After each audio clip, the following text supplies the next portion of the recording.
Montero es investigador asociado, C de tiempo completo de la UNAM. Él se encuentra en la unidad de metabolómica, proteómica en la red de apoyo a la investigación, la cual pertenece a la Coordinación de Investigación Científica de la UNAM. El doctor realizó sus estudios de licenciatura como químico, bacteriólogo y parasitólogo en la Escuela Nacional de Ciencias Biológicas del Instituto Politécnico Nacional y sus estudios de maestría y doctorado con especialidad en biología molecular en el Centro de Investigación y Estudios Avanzados, el CIMBESTAP. Hizo una estancia postdoctoral en el Departamento de Fisiología y Biofísica en el Instituto de Inmunología de la Universidad de California en Estados Unidos. Y bueno, su área de especialidad es la inmunología celular y molecular básica. Ha sido distinguido con los premios de investigación médica Dr. Jorge Rosenkrantz en 2012 y el Premio Nacional de Inmunología para Investigadores Jóvenes en 2021 por la Sociedad Mexicana de Inmunología. El doctor, aparte, es miembro del Sistema Nacional de Investigadores en el nivel 1 y pertenece a la Sociedad Mexicana de Inmunología y la Asociación Americana de Inmunólogos. Además, es el director asociado del Centro de Excelencia de la Federación de Sociedades de Inmunología Clínica, con sede en el Instituto Nacional de Ciencias Médicas y Nutrición, Salvador Subirán. Y su línea de investigación se enfoca en el estudio de la biología de los linfocitos B en condiciones fisiológicas y patológicas, particularmente en enfermedades autoinmunes e infecciosas. Y bueno, como pueden darse cuenta, hoy tenemos un invitado de lujo y va a ser quien nos lleve para realizar la sesión de integración de los temas de vías de información genética que anteriormente hemos visto. Doctor, el micrófono es todo suyo. Muchas gracias. Hola, ¿cómo están? Si alguno de ustedes llega a tener algún problema con mi sonido o cualquier cosa, por favor, con toda confianza, deténganme. Déjenme compartir la presentación. No sé si ya la puedan ver. Se ve perfectamente la pantalla. Perfecto. Bueno, esta clase me comentaba el doctor Carlos que es como una sesión de integración. Entonces, pues básicamente armé esta presentación con varias partes de lo que hacemos aquí en el laboratorio. Como ya les mencionaba el doctor, pues yo me dedico más que nada al estudio de las células B. Y a pesar de que en un inicio hacíamos trabajo más enfocado a lo que les voy a presentar el día de hoy, que es trabajo básico, de investigación básica, la realidad es que desde hace algunos años y más que nada ayudados, entre comillas, por la pandemia del COVID, pues básicamente nos hemos trasladado a hacer más inmunología clínica y es pues en lo que prácticamente todos mis estudiantes están enfocados en este momento. Siempre hemos trabajado con células B, que bueno, son una parte muy importante del sistema inmune. Y ahorita veremos algunos detalles en ese sentido. Pero esta plática, pues más que nada, va enfocada a cómo pues las herramientas que tenemos aquí en el laboratorio, las que hemos montado a lo largo de algunos años, desde que regresé a México a trabajar aquí en nutrición, pues bueno, nos han permitido pues generar algunos proyectos como es justamente este. Y bueno, en esta presentación, como ustedes pueden ver, pues básicamente les voy a hablar de la caracterización tanto a nivel pues descriptivo como funcional de esta proteína que se llama tetraspanina 33.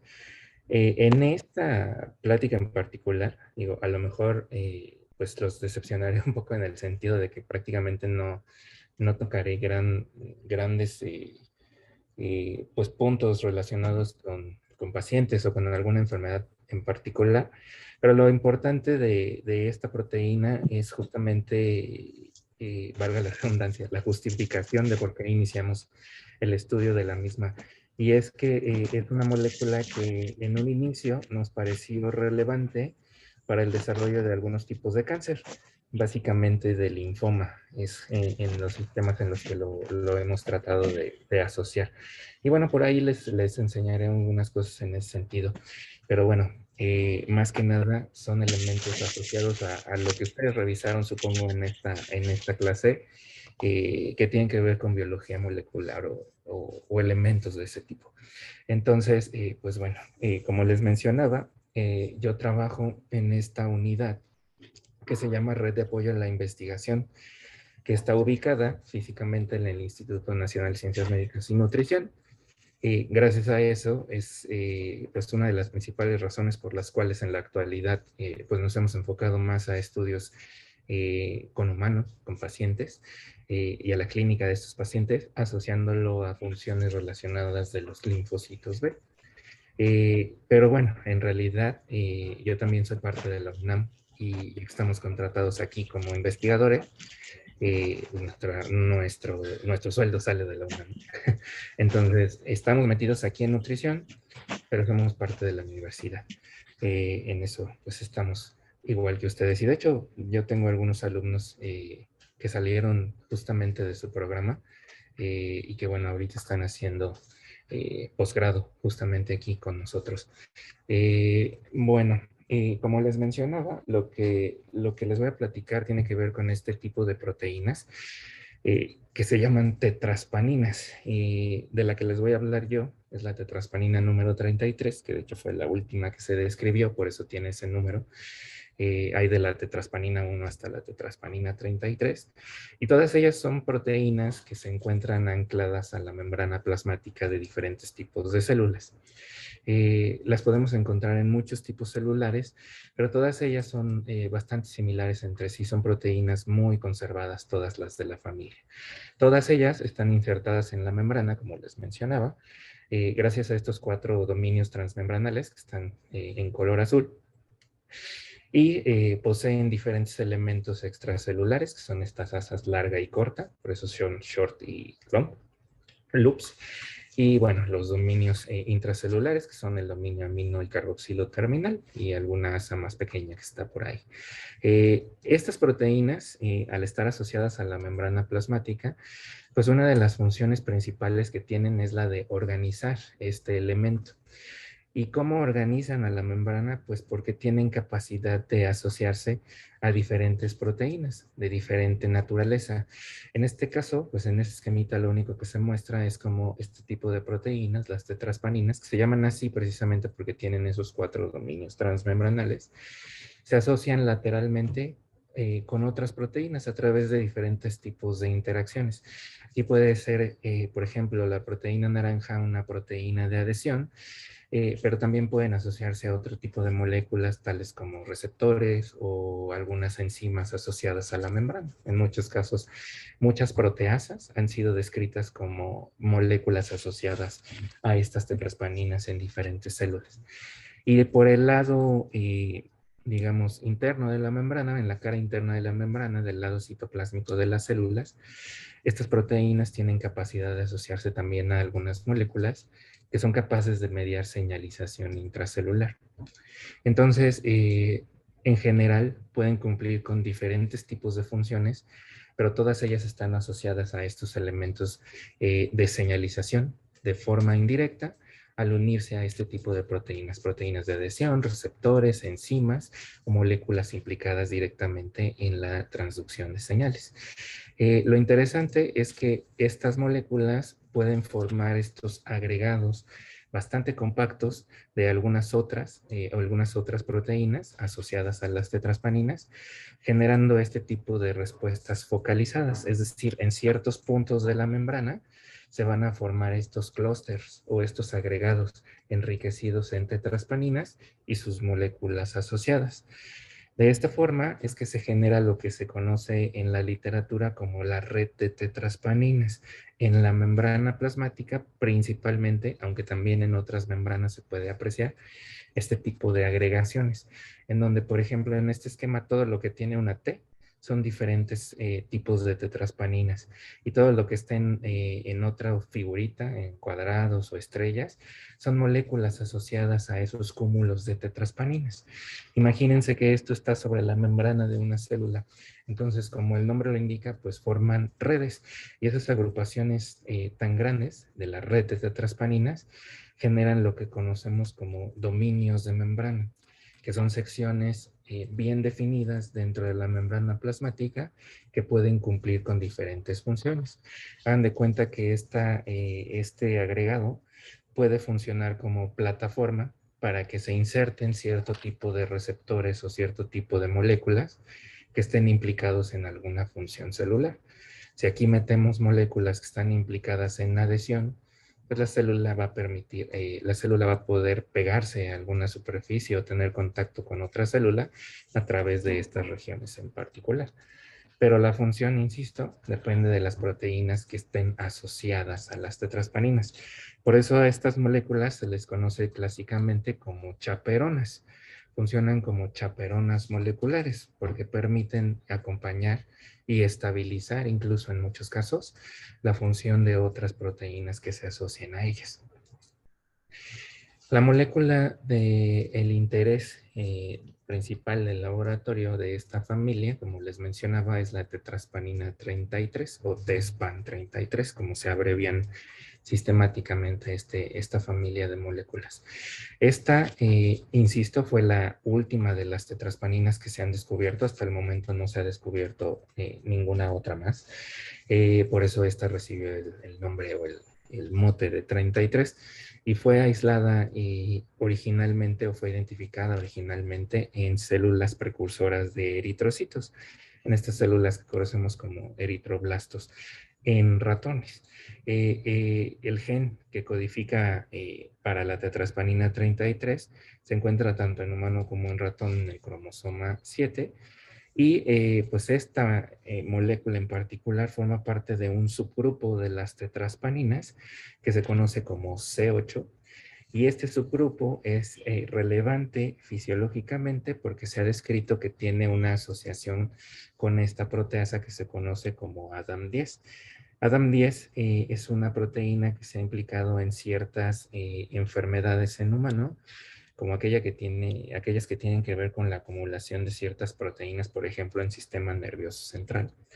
Eh, pues genera muchas complicaciones cuando tiene ciertas mutaciones o cuando no funciona correctamente. Entonces, ese es un ejemplo de cómo las tetraspaninas, asociándose a otras moléculas, pueden estar controlando el desarrollo de ciertas patologías. Pero bueno, en esta presentación en particular no les voy a platicar mucho de esto, aunque en realidad esa es una también de las razones por las cuales iniciamos con el estudio de esta molécula, por este tipo de asociaciones. La molécula o como tal, perdón, está codificada, como ya les mencionaba, en el cromosoma 7, tanto en humano como en ratón, que es lo que podemos ver de este lado en la diapositiva. Está codificado en uno de los extremos del cromosoma, en este caso en el verso Q. Y lo que podemos apreciar es que, bueno, en varios pacientes en donde se describieron inicialmente algunas de lesiones del cromosoma 7, se observaba que en cierta región en particular de este cromosoma 7, pues se perdía justamente pues el gen que codificaba para esta molécula. Inicialmente a la molécula se le llamó con un nombre muy particular, que es este que ven aquí, penumbra. Y bueno, hasta ese momento pues prácticamente no se sabía qué hacía, pero se encontró asociada a diferentes padecimientos por este tipo de ensayos de asociación que se hacen con algunos pacientes que tienen este tipo de lesiones en su genoma. En esas mismas descripciones iniciales, para tratar de encontrar qué hacía o en qué estaba implicado este gen, pues lo primero que se hizo es ver dónde se expresaba.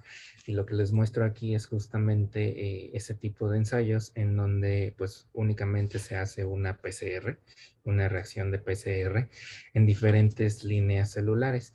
Estas líneas celulares que están aquí son de diferente naturaleza. Los 3T3 son, por ejemplo, fibroblastos, perdón. J774 son macrófagos.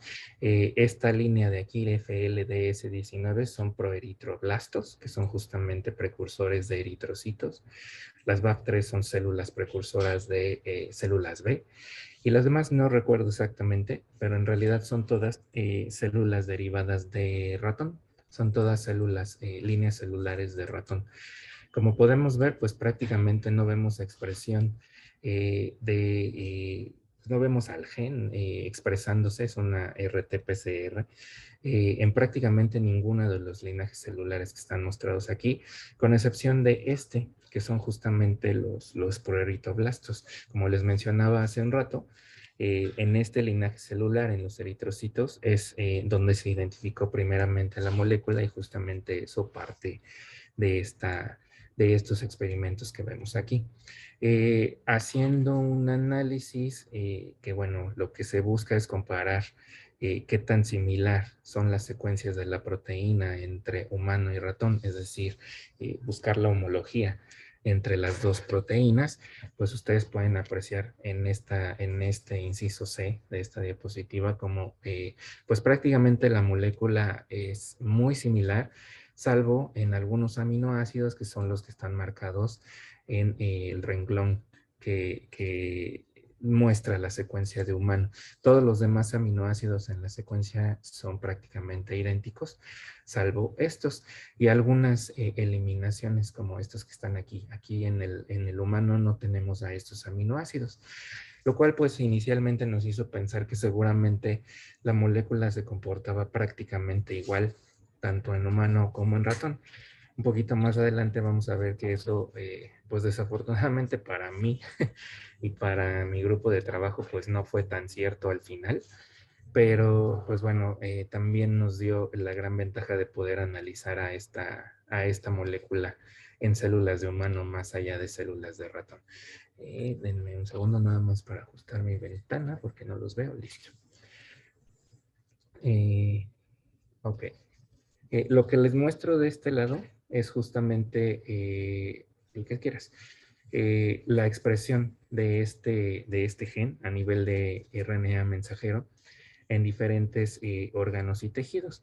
Y también en algunos tipos celulares basándonos en algún marcador en particular que prácticamente nos define esos linajes celulares. Como pueden ver, cuando analizamos, por ejemplo, sangre total, vaso o el timo, encontramos la expresión de la molécula. Curiosamente, si nos vamos a analizar algunas poblaciones dentro de, por ejemplo, médula ósea o vaso, vamos a encontrar algunas células del sistema inmune que están asociados a estos marcadores.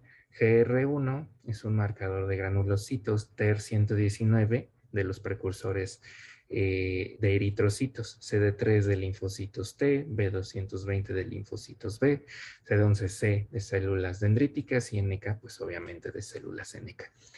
Como podemos ver, pues en estos órganos en donde se concentra la expresión de tetraspanina 33, que son típicamente asociados al sistema inmune, pues en las células las células que principalmente contribuyen con esta expresión, pues son más que nada los eritrocitos. Y esto es muy característico de ratón. Al parecer en ratón, la expresión de esta molécula pues prácticamente está de forma única en este linaje de los eritrocitos. Lo mismo podemos ver aquí abajo, en algunos órganos donde también encontramos a lo mejor expresión de tetraspanina. Llama la atención, por ejemplo, el hígado o el riñón.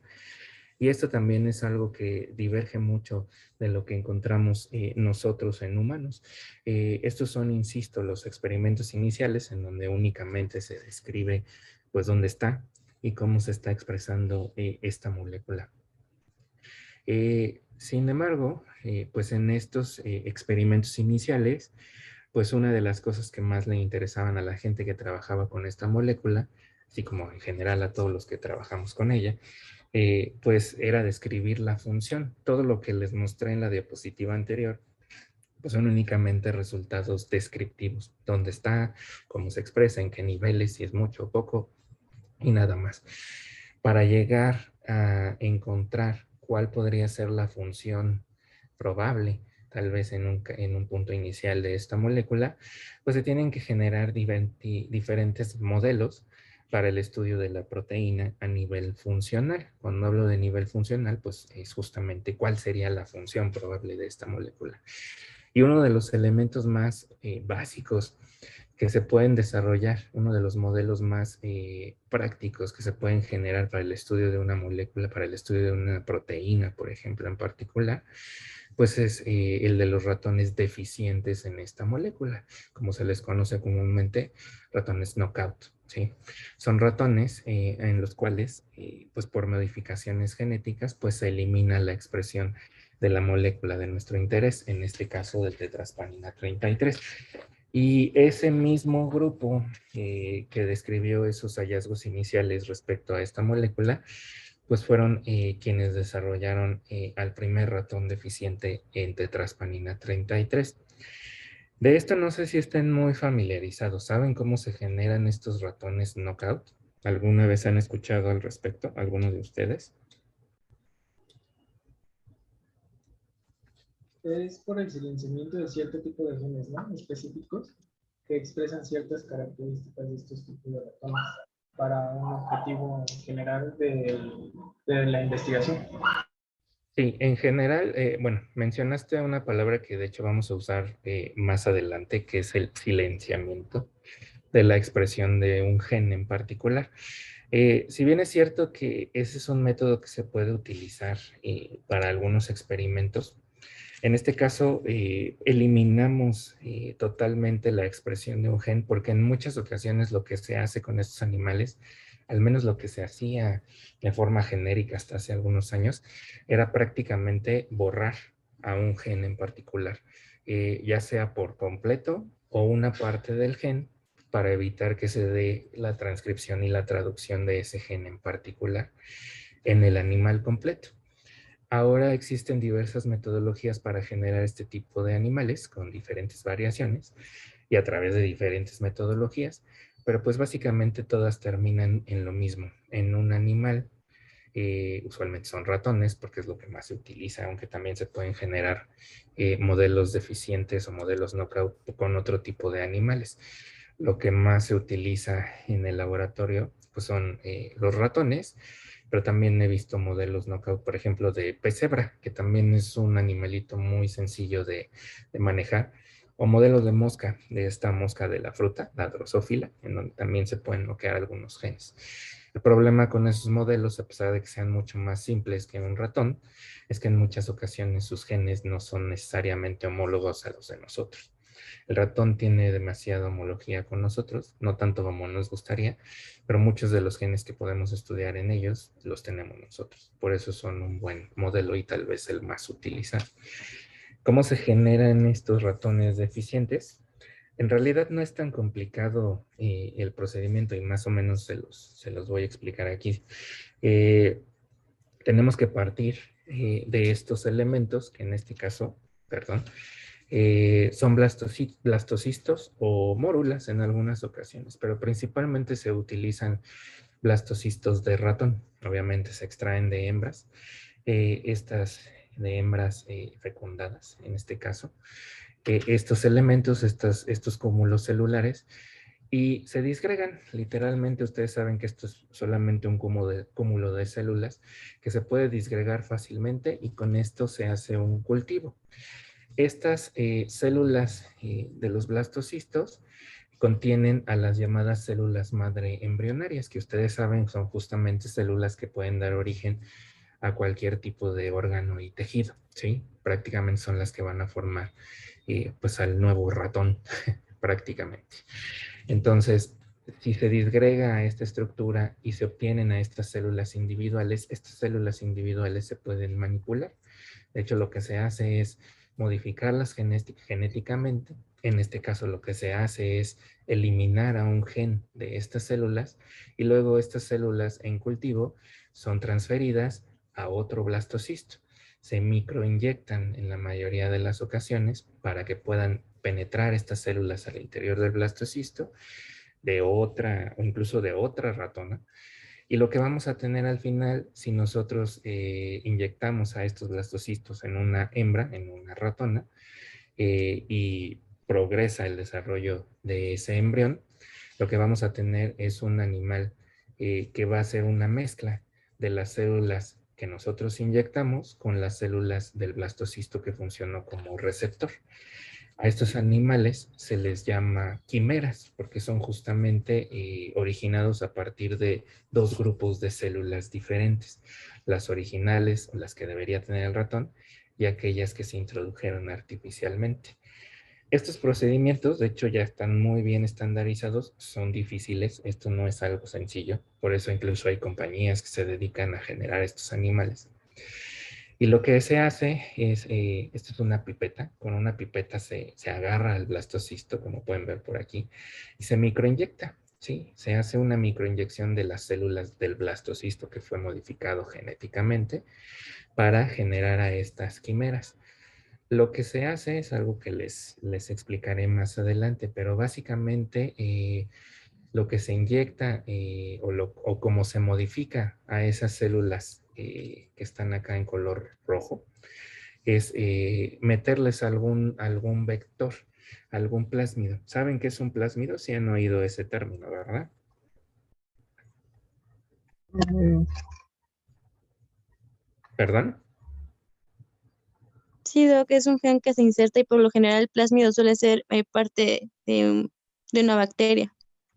Ujú. Los vectores o plásmidos son elementos genéticos, es decir, es DNA, que originalmente se pudieron haber aislado a partir de bacterias, que es lo más común. Existen plásmidos ya en la actualidad que son totalmente sintéticos, pero originalmente son elementos que utilizan las bacterias para transferir genes de una a otra. Nosotros nos aprovechamos de esos vectores para meterle genes que nosotros queramos. Y esos genes pueden tener algunas modificaciones también, las que nosotros queramos, que nos permitan, al introducirlos en otro tipo celular, generar esa manipulación genética, ¿sí? Entonces, esas células de los blastocistos que han sido manipuladas genéticamente, al inyectarse en uno nuevo e insertarse en una ratona, lo que nos van a permitir es justamente generar a estos ratones que llamamos quimeras. Y en ocasiones, si los ratones de los que provienen los blastocistos originales incluso nos permiten hacerlo, vamos a encontrar estas mezclas que incluso, como pueden ver, son ratones que tienen manchas de colores diferentes. Y eso es porque estos que están aquí son quimeras de estos ratones originales. Por eso tienen una mezcla en su pelaje. Y obviamente en todos sus órganos tienen una combinación de células de ambos blastocistos originales. Eso de hecho es muy curioso, pero es algo que es muy fácil de apreciar. Con estos ratones quimeras que tienen mezcla de células de dos blastocistos originales, se hacen después cruzas para obtener, digamos, a los ratones con un genotipo puro, que justamente lo que queremos al final es quedarnos con aquellos que tengan la modificación que nos interesa. Si el vector con el que manipulamos a estas células embrionarias lo que nos permite es generar la eliminación de un gen en particular, pues lo que vamos a tener en estos ratones quimeras son células que no tengan el gen, pero también van a tener células que sí tienen el gen, ¿sí? Van a ser una mezcla. Sin embargo, por cruzas entre estos ratones, vamos a poder tener animales que a final de cuentas tengan un linaje puro, es decir, que sean totalmente de células que a nosotros nos interesan, de las células que tuvieron la modificación. Lo que se hizo en este caso para generar el ratón deficiente o knockout de tetraspanina 33 fue que a esas células del blastocisto se les inyectó un plásmido, que es este vector que está en esta figura.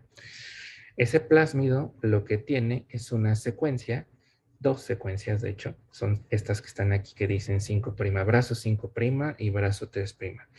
Son secuencias que tienen una alta homología, es decir, que son prácticamente iguales a el gen de tetraspanina 33 en alguna región en particular. De hecho, el locus de tetraspanina 33 es este que está aquí.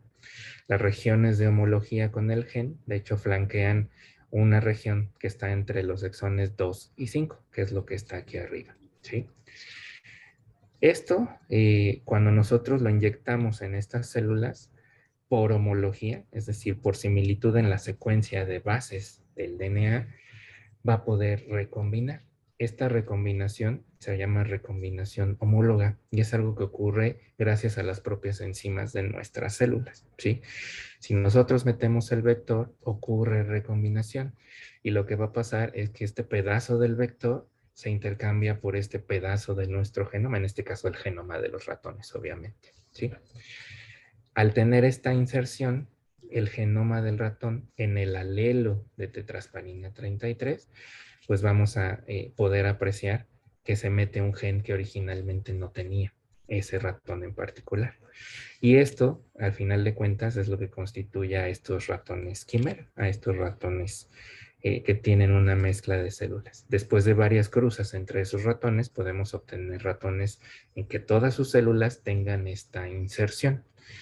¿Qué es lo que se mete aquí? Este es un gen, que de hecho es una fusión, entre una enzima que se llama CRE y un cassette de resistencia para un antibiótico, que en este caso es neomicina.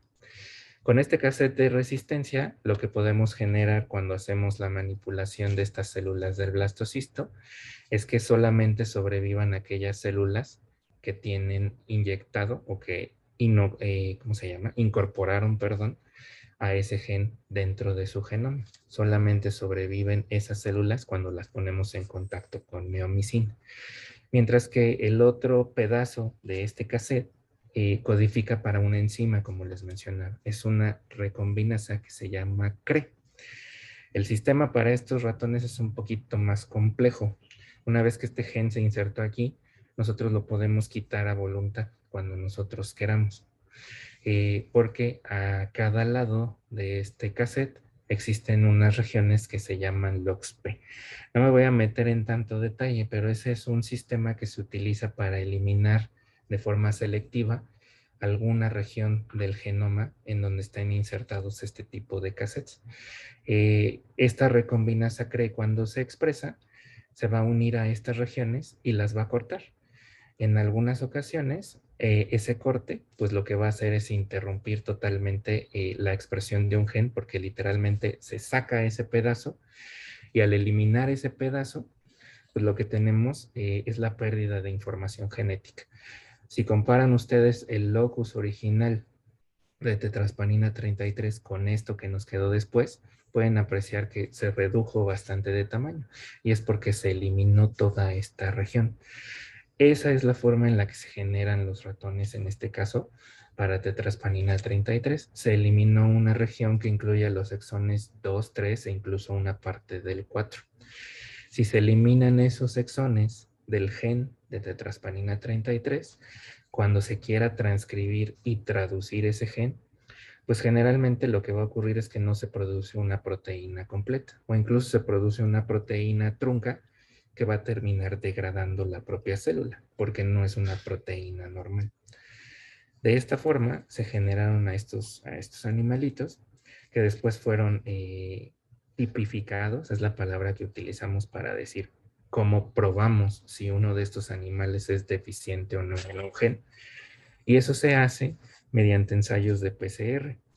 Lo que está marcado aquí como GT3, GT2 y GT1 son primers, son oligonucleótidos que se utilizan para las reacciones de PCR. ¿Alguna vez han escuchado o han visto aquí en esta clase para qué se usan los primers en las reacciones de PCR?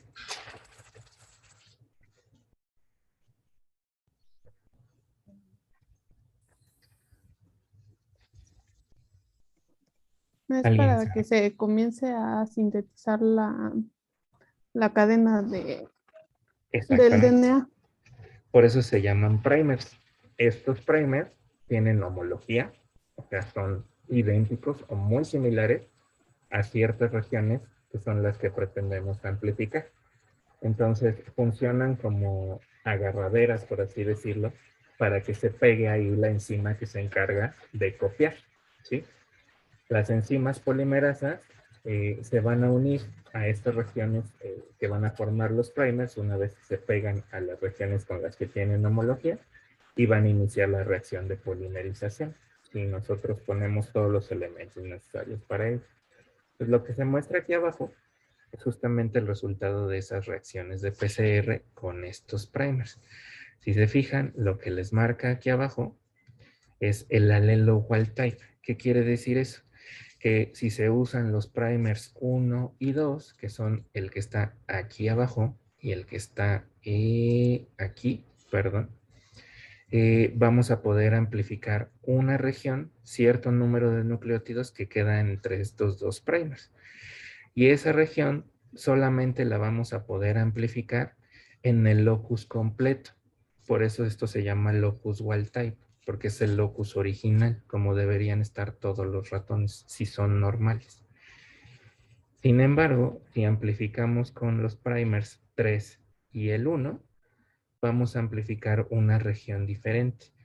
Si se fijan, si amplificamos en el locus wild type, vamos a tener una amplificación de un tamaño bastante grande, como pueden ver aquí, 3.6 kilobases. Si no están familiarizados con las PCRs, esto es un tamaño enorme y usualmente esto no lo pueden amplificar con condiciones normales de PCR. Solo pueden amplificar fragmentos pequeños, insisto, con técnicas convencionales. Entonces, en condiciones normales, en un ratón normal, el usar estos dos primers, el 3 y el 1, para un producto tan grande, no les va a dar nada, ¿sí? Solamente vamos a tener amplificación con este par de primers en el caso de que se haya eliminado toda esta región, que es lo que está aquí abajo. Cuando 3 y 1 se acercan, porque todo lo que estaba aquí ya se perdió, que es todo este fragmento de 3.6 kilobases, pues vamos a tener una amplificación. Y eso es lo que conocemos aquí en la figura como el alelo knockout. Entonces, si utilizan estos tres primers, ustedes pueden ver si un ratón tiene una deleción o si está entero, ¿sí? Dependiendo del producto de PCR que ustedes obtengan. Si obtienen el producto de 1 y 2, que es un producto más pequeño, vamos a tener íntegro al alelo wild type. Pero si obtienen el producto 1 y 3, que es un alelo es un producto un poco más grande, van a tener esta bandita aquí arriba. Pueden tener ustedes un ratón que tenga sus dos alelos wild type, pero pueden tener ratones que tengan una mezcla, un alelo normal y un alelo en donde ya se dio la deleción, ¿sí? Esto que está aquí es un ratón normal, solamente apreciamos esta banda usando los tres pares de primers. Eso quiere decir, ustedes acuérdense, eso ya lo deben de saber, todos nosotros al ser diploides, tenemos dos juegos de cada uno de nuestros genes. Eso justamente son los alelos, tenemos dos alelos para cada gen. Entonces, un ratón normal tiene dos alelos wild type. Un ratón que justamente sea derivado de este proceso y sea una quimera, que es lo que tenemos aquí, va a tener una mezcla en muchas ocasiones de el alelo wild type y el alelo knockout, el alelo donde se eliminó toda esta región. Y es lo que se ve aquí, sin por una simple PCR. En realidad esta es una determinación muy sencilla. Y todos los ratones hijos son los que están de este lado.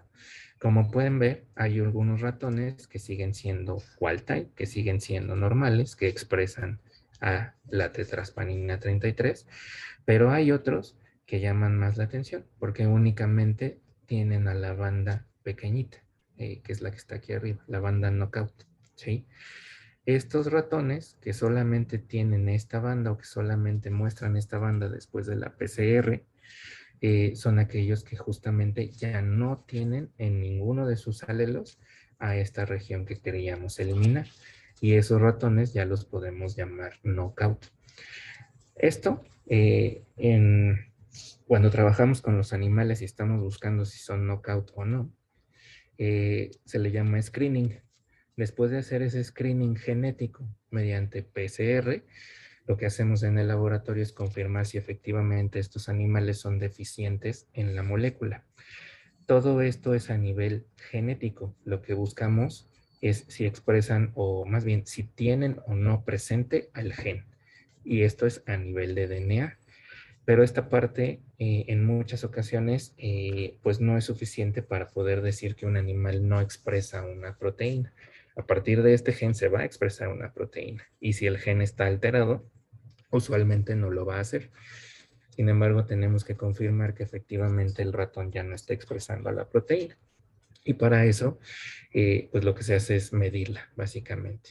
Y esto que está aquí, de este lado, pues es una forma que los autores tuvieron para medir la expresión de la molécula, porque ellos acuérdense que asociaban la expresión de esta molécula con el desarrollo de los eritrocitos. Y lo que midieron aquí, aunque no esté marcado, es, digamos, la abundancia de precursores eritrocíticos en la médula, o sea, de estos ratones.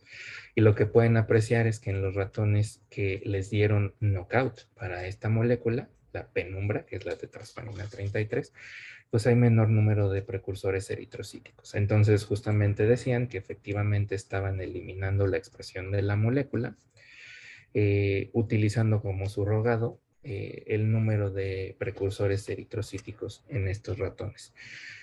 ¿Qué es lo que tendrían que haber hecho? ¿Qué es lo que creen que tendrían que haber hecho los autores para demostrar que efectivamente no están expresando la proteína? ¿Qué se les ocurre a ustedes?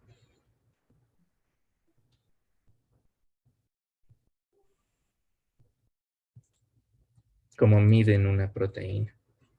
La expresión de una proteína. En cualquier célula. Por Western blot. Con Western blot. ¿Ya saben qué es el Western blot? ¿Qué se hace en un Western blot?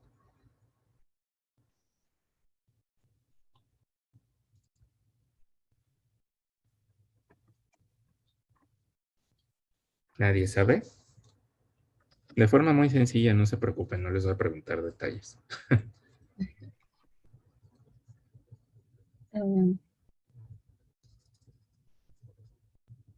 ¿Qué herramientas se usan para hacer un Western blot? ¿Qué es lo que necesitan para hacer un Western blot? Primero sangre. ¿Mande? ¿Nadie sabe? Vamos a algo que seguramente conocen, el Western blot que se utiliza para el diagnóstico, por ejemplo, de infección con VIH. Lo que se busca en ese Western blot son proteínas del virus, ¿sí? Que se utiliza para detectar esas proteínas. Independientemente de lo que se haga con la preparación de la sangre del paciente, lo que necesitamos es algo con que detectar a esas proteínas. Y esa herramienta son siempre anticuerpos, anticuerpos dirigidos contra esas moléculas en particular. Son anticuerpos purificados, aislados de diferente manera, que se utilizan para buscar a esas proteínas en el gel, que es justamente pues, lo que nos llamamos normalmente Western blot, o en el papelito en el que se transfieren esas proteínas del gel. Entonces, la herramienta principal es un anticuerpo contra la molécula en particular. Estos señores, o este grupo, porque no sé cómo está constituido, este grupo, en ese entonces, en 2005, no tenían esa herramienta. No existía ningún anticuerpo disponible para esta molécula, porque era una molécula que justamente ellos estaban describiendo por primera vez. Lo que les hizo falta para poder medir si efectivamente sus ratones estaban expresando o no la molécula es justamente un anticuerpo. Y es una de las limitaciones a las que nosotros nos enfrentamos después cuando empezamos a meternos con esto. ¿Qué más encontraron ellos en el ratón? Pues como obviamente lo asociaron con eritrocitos, pues lo primero que fueron a ver es estas células. Y a lo mejor aquí Carlos, que es más experto en patología, me podrá corregir si digo alguna barbaridad, pero bueno, el ratón normal, por ejemplo, al hacer una tinción de GEMS o de RAD común y corriente, lo que vamos a apreciar pues, son todos los eritrocitos y algunas células blancas en la sangre del ratón. Sin embargo, en los ratones knockout lo que apreciamos es que esos eritrocitos son un poco más grandes.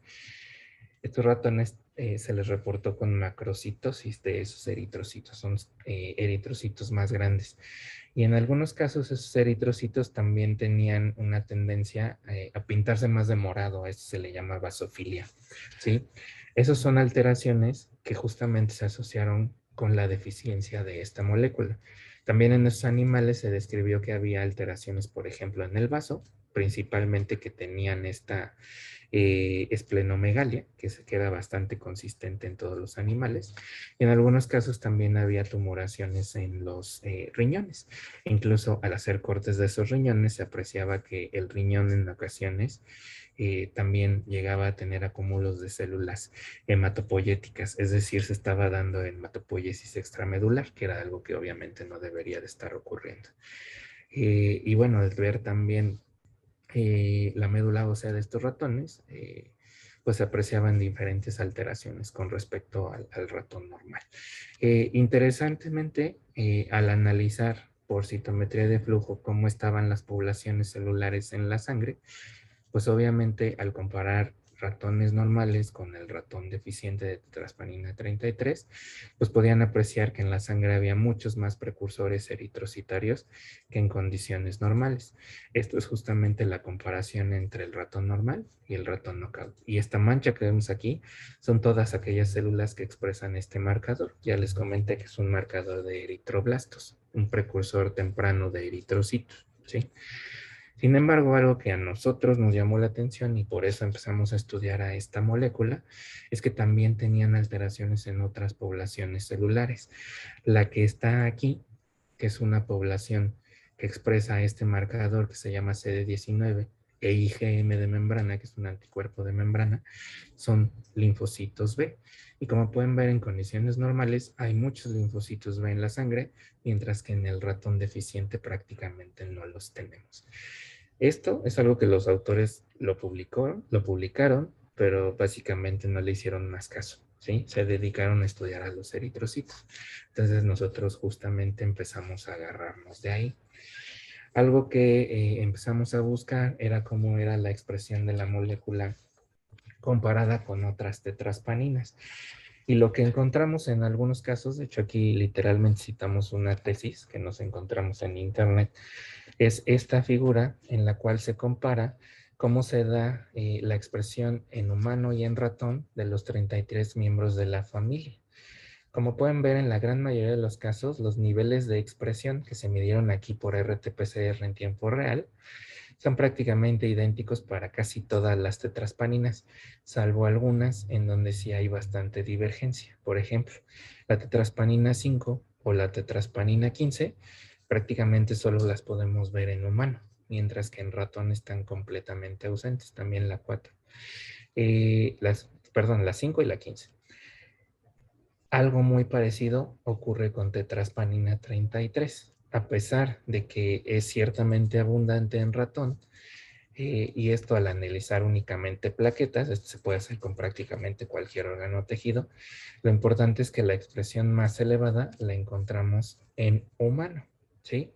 Lo que está en esta tablita de abajo es justamente el orden de abundancia de las tetraspaninas, de las diferentes tetraspaninas en plaquetas. Y como pueden ver, en humanos, una de las tetraspaninas que más se expresan en plaquetas es la tetraspanina 33, mientras que en las plaquetas de ratón, pues prácticamente en esta base de datos no la encontrábamos, mientras que en esta otra, pues era una de las menos expresadas. Entonces, aquí fue donde nos empezamos a dar cuenta de que la molécula no se expresaba de la misma forma en humano y en ratón. A pesar de que inicialmente se describía en ratón, al parecer tenía una mayor expresión en algunas células humanas que no la mostraban en las células de ratón. Para esto, nosotros ya teníamos en el laboratorio en donde yo trabajé hace algunos años en Estados Unidos, una base de datos de células y tejidos humanos. Esta base de datos estaba construida midiendo niveles de expresión de RNA mensajero de prácticamente todos los genes conocidos. Era un atlas, es un atlas, de hecho yo lo tengo aquí en mi computadora. Y la ventaja de este atlas es que se generó con células purificadas y tejidos, pero todas ellas de donadores, entre comillas, donadores sanos. Curiosamente, esta base de datos se generó toda con tejidos y células de donadores cadavéricos que murieron por alguna razón diferente a alguna enfermedad descrita o diagnosticada con anterioridad. Suena feo, pero se utilizó para esta base de datos pues tejidos y células de donadores que murieron principalmente por accidentes automovilísticos y contiene la información de expresión de genes de más o menos unos 20 personas, entre hombres y mujeres, todos ellos adultos. Por ello, esta base de datos en particular es muy relevante porque nos da información, por así decirlo, en condiciones normales, ¿sí? No asociados a alguna enfermedad. En esta base nosotros buscamos la expresión de la tetraspanina 33. Cada una de estas barritas representa un órgano o un tejido o una célula purificada distinta que pertenece al sistema nervioso central, a gastrointestinal, tracto respiratorio, reproductivo, al sistema inmunológico, que era el que más nos interesaba a nosotros, etc. Y como pueden ver, prácticamente los tejidos donde presentaba expresión, esto en tejidos humanos, era en el riñón y en las células B. Esto fue lo que más nos llamó la atención y como empataba muy bien con lo que habían descrito los autores de que en el ratón se perdía la generación de células B en los ratones deficientes de la molécula, pues empezamos a pensar en un papel de la misma en estas células B. Entonces empezamos a hacer ensayos de biología molecular y lo más sencillo siempre es hacer una PCR. Utilizando primers específicos, fuimos a buscar a la molécula, al mensajero de esta molécula, porque esta es una RT-PCR, en diferentes líneas celulares que teníamos en el laboratorio. Estas de aquí, Raggi, Ramos y Daudi, son líneas celulares, son líneas de linfocitos B humanos, estas tres. Mientras que la que está acá es una línea celular de células B, pero en este caso de ratón. Como pueden ver, todas las células B humanas expresan al mensajero de tetraspanina 33, mientras que las células de ratón no. Y esto iba muy de la mano con todo lo que ya les he explicado. Entonces fuimos muy felices. Vimos que efectivamente los linfocitos B estaban expresando a la molécula, pero pues algo que nos tenía muy limitados era que justamente no teníamos la herramienta para buscar a la proteína. Aquí lo que estamos detectando es al mensajero. Y siempre que ustedes trabajen con este tipo de cosas, pueden agarrarse de la PCR para buscar la expresión de una molécula al detectar al mensajero. Sin embargo, el que ustedes detecten a los mensajeros para una molécula no implica que la proteína se traduzca, que se genere el producto de ese mensajero al final.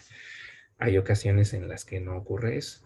Por eso ustedes tienen que ir a buscar a la proteína directamente. Y como ya les mencioné, para buscar a la proteína necesitan a la herramienta principal, que es un anticuerpo específico. Cuando yo empecé a trabajar con esto, pues fue justamente cuando se empezaron a generar los primeros anticuerpos contra tetraspanina 33. Entonces, partiendo de la idea de que no existían, pues había que generar uno. ¿Y cómo se generan los anticuerpos? Pues también con estas técnicas de biología molecular y proteómica en algunos casos. Lo que se hizo en un inicio fue generar un plásmido recombinante, es decir, un plásmido al que se le insertó la secuencia completa de tetraspanina 33, en este caso de tetraspanina 33 humana. ¿Qué tenía de interesante este plásmido? Que permitía la expresión de lo que nosotros metiéramos, es decir, del gen de tetraspanina 33 en células de mamífero. Entonces, este vector, que de hecho era un vector comercial, ya lo vendían así, nosotros lo compramos.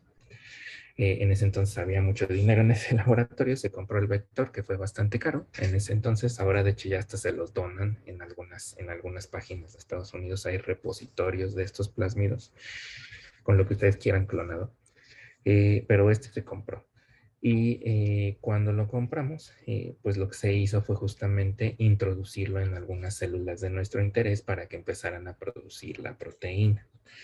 Esta metodología en la cual ustedes pueden producir una proteína recombinante a partir de un plásmido también es en realidad bastante sencilla en teoría y aquí en la presentación, pero cuando ustedes lo tienen que hacer en el laboratorio, la verdad es bastante complicado porque hay muchas cosas que pueden salir mal, diferentes a lo que se tiene planeado.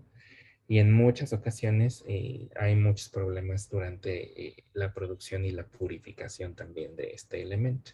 Pero bueno, nosotros necesitábamos producir la proteína. Aquí lo que les muestro es un esquemita para la producción de otras proteínas que nosotros producimos aquí en el laboratorio. Pero para la tetraspanina se hizo básicamente lo mismo. Nosotros contábamos ya con el vector que tenía clonado en su secuencia al gen de tetraspanina 33. Ese plásmido se introdujo en alguna célula. En este caso, nosotros trabajamos con plásmidos que se expresan en bacterias, pero lo que se hizo con tetraspanina 33 es introducir ese plásmido a células de mamífero. Ahorita les enseño cuáles células fueron. Y una vez que se introduce ese plásmido a estas bacterias, pues las bacterias lo pueden empezar a expresar. Aquí también les muestro estas células que justamente son aquellas que transfectamos primero con estos plásmidos. Transfección es justamente la introducción de ese plásmido para permitir su expresión. Y estas son las células de mamífero de las que les hablaba. Entonces, si ese plásmido se puede expresar ya sea en bacteria o en células de mamífero, las células la empiezan a producir. Y una vez producida, hay que purificar esa proteína. Lo que se hace usualmente es lisar a estas células, romperlas para liberar a la proteína de su interior y de esa forma poderla purificar. Lo que hicimos con la tetraspanina 33 en su momento fue purificarla por cromatografía de intercambio iónico.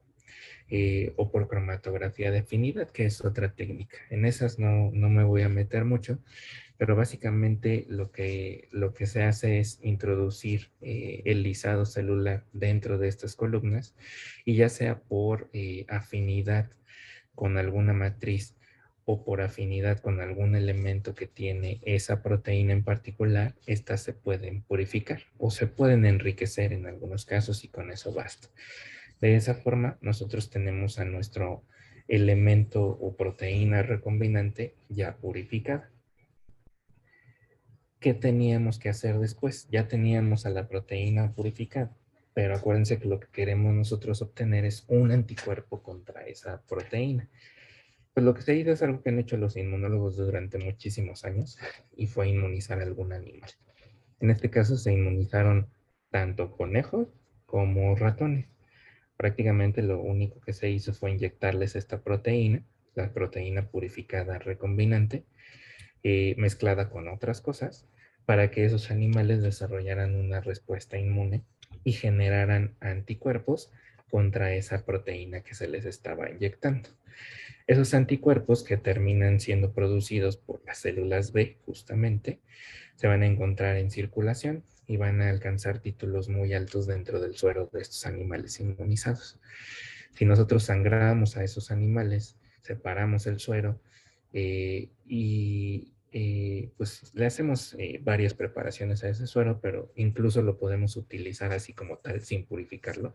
Ese suero va a estar tremendamente enriquecido en los anticuerpos contra la proteína que nosotros le inyectamos al animal. A ese suero le llamamos suero inmune precisamente por esa razón. Entonces, en este suero ya van los anticuerpos que nosotros estábamos buscando. Sin embargo, como mi jefe trabajaba para una compañía que se llama BioLegend, que se dedica justamente a la generación de nuevos anticuerpos, venden anticuerpos y muchas cosas asociadas con ellos, pues mi jefe quería hacer esto mucho más fino. Y lo que nos hizo hacer en algún momento fue empezar a trabajar en la generación de un anticuerpo monoclonal.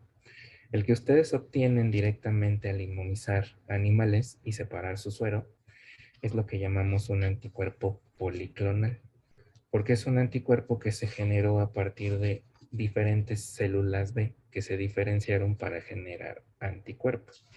Los anticuerpos monoclonales son usualmente los que ustedes pueden comprar, que van dirigidos contra un antígeno en particular, pero solamente provienen de un linfocito B único. Ese linfocito B se aisló y únicamente los anticuerpos producidos por ese linfocito en particular son los que a ustedes les venden. Por eso se llaman monoclonales, proceden de solamente una clona de linfocitos B. Existen diferentes metodologías para hacerlo, creo que eso Se los pongo aquí. Y aunque no me voy a meter mucho en ese proceso, sí se los cuento porque sí es algo que tuvimos que hacer. Y lo hicimos, de hecho, en la compañía esta en la que trabajaba mi jefe. Se inmuniza a los ratones de la misma forma que les mencioné anteriormente y las células B que se diferencian a estas células productoras de anticuerpos se separan y se fusionan con una célula tumoral. Sí, usualmente lo que se utiliza aquí es una célula de linfoma, en este caso de ratón. Se combina o se fusiona con estas células productoras de anticuerpos. Esto se hace al ponerles un reactivo que se llama polietilenglicol, que desestabiliza las membranas y literalmente las mezcla. Y esa fusión entre las dos células se le conoce como hibridoma. Los hibridomas se separan individualmente y se analizan uno por uno para ver qué anticuerpo está produciendo cada una de estas células de hibridoma. De esa forma se pueden obtener diferentes clases de anticuerpos y a estos se les llama anticuerpos monoclonales porque proceden de una única célula. Y esto es lo que hacen las compañías que se dedican a vender anticuerpos. Nosotros aislamos diferentes clonas de anticuerpos, es lo que les menciono aquí. Pero ahora teníamos un problema, porque ya teníamos el anticuerpo para buscar a la proteína, pero necesitábamos un sistema sencillo que nos permitiera decir si el anticuerpo se estaba pegando o no a la proteína de nuestro interés.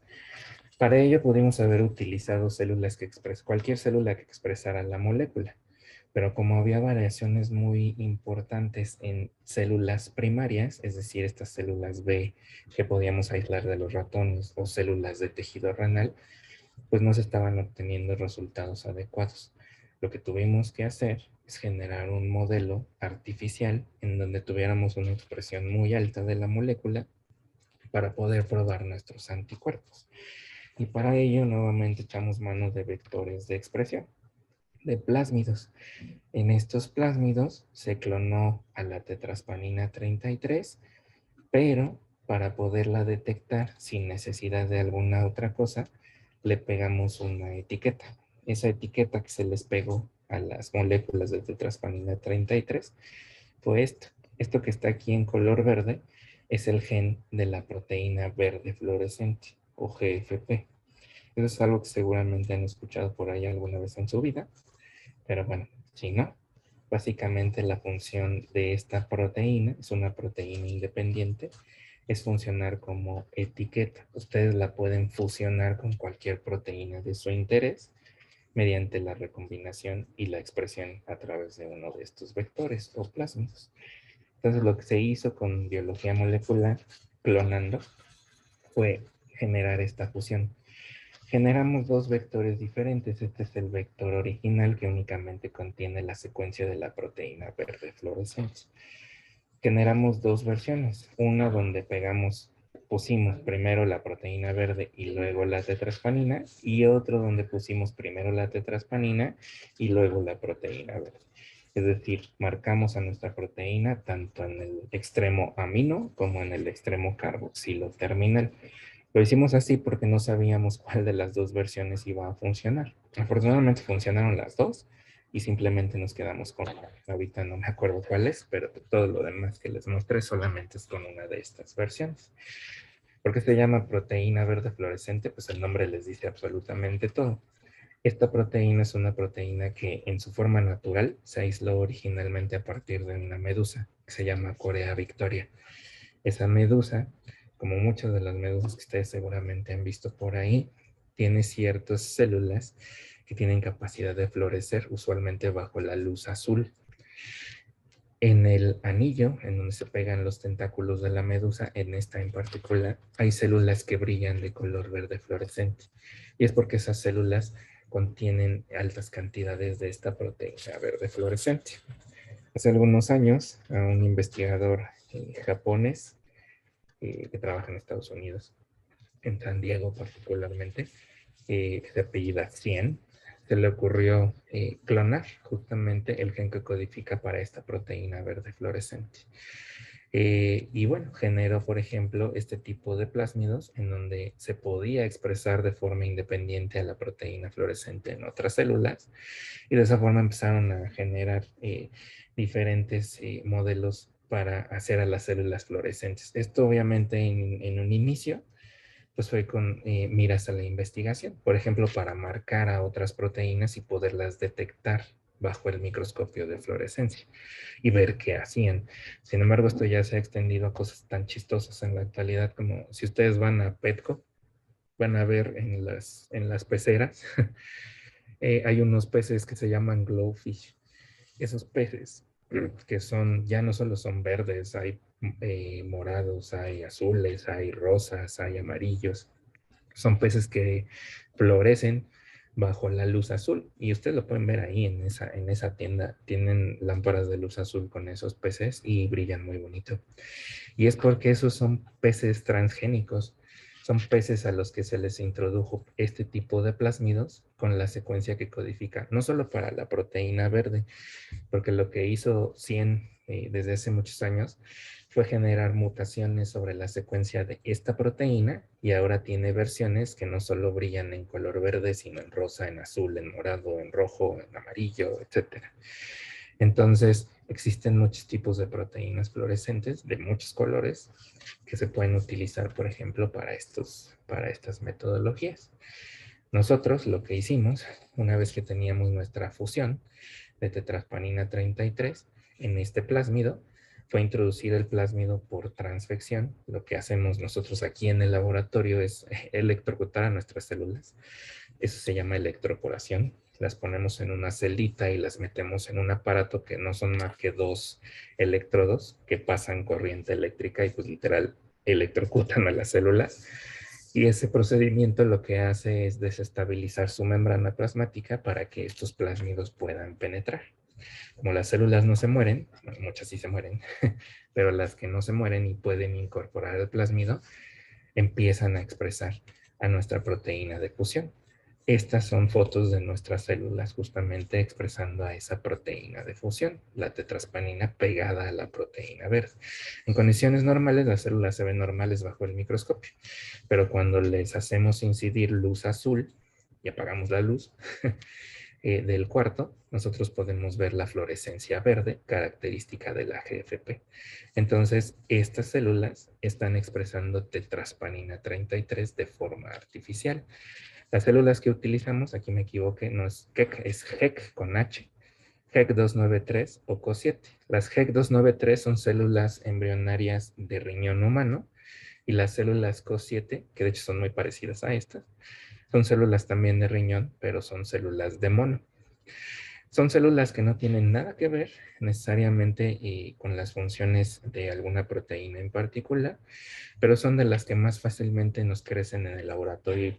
Casi todos los laboratorios que se dedican a cultivo celular tienen de este tipo de células. Entonces se transfectaron estas células para permitir la expresión en altas cantidades de tetraspanina 33 y ahora sí, ver si nuestros anticuerpos podían reconocer a la tetraspanina que expresaba estas células. Y aquí lo que les muestro es el análisis que hicimos de 2 clonas de esos anticuerpos monoclonales que se generaron en el laboratorio. Aquí se transfectaron a estas células CO7, pero transfectamos también a otras células, en este caso las células Raji, que ya les había dicho que son de humano y que de por sí ya expresan tetraspanina 33. Pero bueno, estos son análisis de citometría de flujo. En los análisis de citometría de flujo, cada uno de estos puntitos en este tipo de gráficas que se llaman dot plots o gráficas de puntos, nos representan una célula individual. Y a cada una de estas células individuales, el citómetro les analiza sus parámetros, muchos parámetros, pero entre ellos sus parámetros de fluorescencia. Todas estas células son justamente células que expresaron a la proteína de fusión, es decir, la proteína tetraspanina con la proteína verde fluorescente, ¿sí? De esa forma, nosotros nos pudimos dar cuenta si estas células en particular eran verdes, y si eran verdes, eso quería decir que estaban expresando tetraspanina 33. Curiosamente, a estas células, después de que se les hizo una tinción, es decir, se les puso en contacto con el anticuerpo que nosotros queríamos probar, podíamos detectar cómo ese anticuerpo se pegaba o no a las células. Y en estas gráficas de abajo, que son histogramas, lo que observamos es eso. No me voy a meter en mucho detalle, pero básicamente si ustedes ven que los histogramas se recorren hacia la derecha con respecto al control que está en color gris o está punteado, eso quiere decir que hay un pegado positivo o que en realidad sí se están pegando los anticuerpos a nuestras células. Entonces, en estas dos gráficas, lo que nosotros observamos ya, para entenderlo así, es que efectivamente nuestros anticuerpos de estas dos clonas sí se estaban pegando a las células y eso era precisamente porque estaban reconociendo a la tetraspanina 33 que se estaba expresando en las mismas. Este esquemita se los puse por si no están tan familiarizados con la citometría. Básicamente lo que hace la citometría, un equipo de citometría, es pasar en un flujo muy fino de líquido una suspensión de las células de su interés. Esas células se marcaron previamente, se tiñeron previamente con anticuerpos. Aquí lo que nosotros probamos son justamente estos anticuerpos, los que generamos por esa metodología que ya les describí. Esos anticuerpos están modificados, se les pegan mediante reacciones químicas, se les pega covalentemente alguna molécula que fluorezca. Entonces son anticuerpos fluorescentes, algo así como la proteína verde fluorescente, pero esto es más por química inorgánica que por un compuesto orgánico como lo es la GFP. Aquí simplemente se les pega una molécula pequeña que fluorece y cuando el anticuerpo se une a su blanco sobre la célula, si es que la célula lo expresa, el citómetro va a poder detectar esa fluorescencia y nos va a dar una gráfica de este tipo. Una célula o un grupo de células que no fluorece nos van a dar un histograma que está pegado al origen, mientras que un grupo de células que sí florece va a estar despegado del origen, se va a mover todo el histograma hacia la derecha. Entonces lo que obtuvimos nosotros en estos histogramas de acá, que son las células que se tiñeron con los anticuerpos, pues fue justamente ese corrimiento, por lo cual nos dimos cuenta que pues, nuestros anticuerpos sí estaban funcionando y sí estaban reconociendo a la tetraspanina 33 que expresamos de forma artificial en estas células. Entonces ya teníamos el anticuerpo, ya teníamos justamente a este elemento o esta herramienta que nos sirve pues para muchísimas cosas. Y una de las primeras cosas que se hizo con este anticuerpo fue verificar la expresión de la molécula de la proteína tetraspanina 33 en diferentes tejidos, pero en tejidos particularmente de nuestro interés. Ya sabíamos que esta molécula se expresa en células B. Como mi jefe era muy dado mi ex jefe del postdoc, es una persona que está muy dada a la industria y a la industria biotecnológica en particular. Entonces a él lo que le interesaba era describir moléculas que pudieran fungir como blancos terapéuticos. El estudio de la tetraspanina 33 fue justamente en ese sentido, de poderla asociar con alguna enfermedad en particular. Entonces, para lo primero que se usaron los anticuerpos que se obtuvieron fue para teñir biopsias, en particular de enfermedades relacionadas a linfocitos B. Una de las primeras cosas que se tiñeron son estas biopsias de diferentes clases de linfoma. Obviamente todos ellos linfomas derivados de células B, como el linfoma de Hodgkin o este linfoma de células B grandes. También se tiñeron otros tipos como este de linfoma de células del manto. Todas ellas, insisto, son asociadas a proliferación exacerbada de células B, pero solamente se pudo detectar una alta expresión de la molécula por inmunohistoquímica en estos dos en particular. Y es lo que está marcando justamente estas flechas. En donde ustedes vean color café, eso quiere decir que la prueba es positiva y que los anticuerpos están reconociendo la expresión de la molécula. Curiosamente, en el linfoma de células del manto, que es un linfoma no Hodgkin, no vemos la expresión de la molécula. Y de esa forma se caracterizaron más biopsias de diferentes tipos de tumores, de diferentes tipos de linfoma, pero preferencialmente se encontró la expresión en estos dos. Y en el artículo que describe esto, justamente es lo que se trata de vender, que este anticuerpo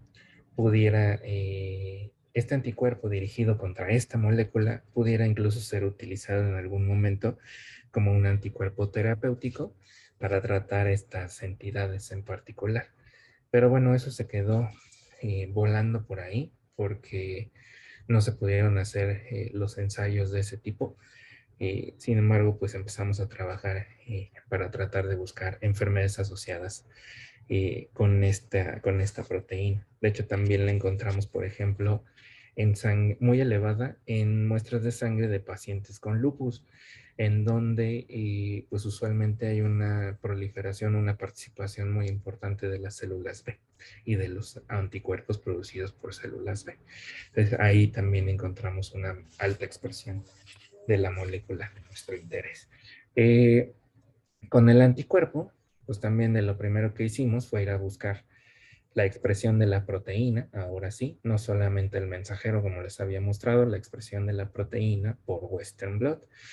Y es lo que les muestro aquí, como en las células que ya les dije, estas son células humanas, encontramos a la proteína, la bandita que corresponde al peso de la proteína, mientras que en las células de ratón, otra vez lo mismo, no detectamos la presencia de la proteína. Entonces, de nueva cuenta, confirmamos que la proteína únicamente, al menos en células B, solo se expresaba en humano. Y bueno, con estas herramientas, pues nos preguntamos lo siguiente: ¿qué hace la proteína? O sea, ¿para qué sirve o para qué le funciona a un linfocito B esta molécula en particular? Y eso es algo que ya empezamos a hacer aquí en mi laboratorio con mis alumnos, porque todo lo demás es lo que pues hice o se hizo, hicimos en conjunto durante mi postdoc. La parte descriptiva de la molécula y el tratar de venderla como un blanco terapéutico. Incluso generó una patente por ahí de cómo esta molécula podría ser utilizada para fines biotecnológicos, pero yo una vez que llegué aquí al laboratorio, pues empecé a trabajar más en cuanto a tratar de describir o descubrir literalmente la función de la molécula en células B. Y es lo que les voy a mostrar en las siguientes diapositivas. Para ello, pues todo lo que hicimos, porque esto ya, digamos, ya lo hemos dejado un poco de lado por el COVID, porque nos hemos dedicado a estudiar COVID, más que dejar de trabajar. Nosotros trabajamos en dos líneas. Una, generando un modelo de sobreexpresión, que es algo muy similar a lo que ya les mostré, generando células que expresaran a la tetraspanina 33 fusionada a GFP, estas células B, que expresarán altas cantidades de esta proteína de fusión. Es lo que llamamos un modelo de sobreexpresión. Y por otro lado, generamos lo contrario. A través de este sistema muy famoso que se llama de CRISPR-Cas9, generamos células deficientes en la expresión de la tetraspanina 33. Algo muy similar a los ratones que les mostré hace un rato, pero aquí lo que hicimos fue generar líneas celulares deficientes en la expresión de la tetraspanina 33. Y es lo que les voy a explicar. Esos dos modelos justamente ahora. Empezando con el modelo de sobreexpresión, lo que hicimos aquí en el laboratorio inicialmente fue generar líneas celulares, en este caso la línea celular RAGI, que ya les dije que son células B humanas, células B maduras humanas, que sobreexpresaran a la tetraspanina 33 fusionada con la proteína verde. Y lo que les muestro es un video que hicimos aquí en el microscopio de fluorescencia, en un microscopio confocal, en donde pueden ver una célula viva que justamente está expresando tetraspanina 33 en su membrana. Y lo que pueden apreciar aquí son todas esas proyecciones de membrana que son como pelos, literalmente. Nosotros les llamamos microvellosidades por analogía a las microvellosidades de las células del intestino. Entonces, esta es una célula que está expresando la proteína de fusión. Y este es básicamente el modelo que utilizamos para hacer muchos de los ensayos que les voy a mostrar a continuación. Nosotros generamos varias de estas líneas celulares y empezamos a trabajar solamente con algunos. Generamos a estas líneas que expresaban a la proteína de fusión, tetraspanina GFP, y también generamos células control que únicamente expresaban a la proteína GFP, sin la tetraspanina. Como pueden ver, incluso bajo el microscopio se ven muy diferentes. La proteína verde fluorescente es una proteína globular soluble que se distribuye en todo el citoplasma de la célula, mientras que la tetraspanina 33 es una proteína transmembranal, como ya les explicaba. Entonces la vamos a encontrar asociada a la membrana, a los organelos membranosos y a estas proyecciones de la superficie de la célula, que son las microvellosidades.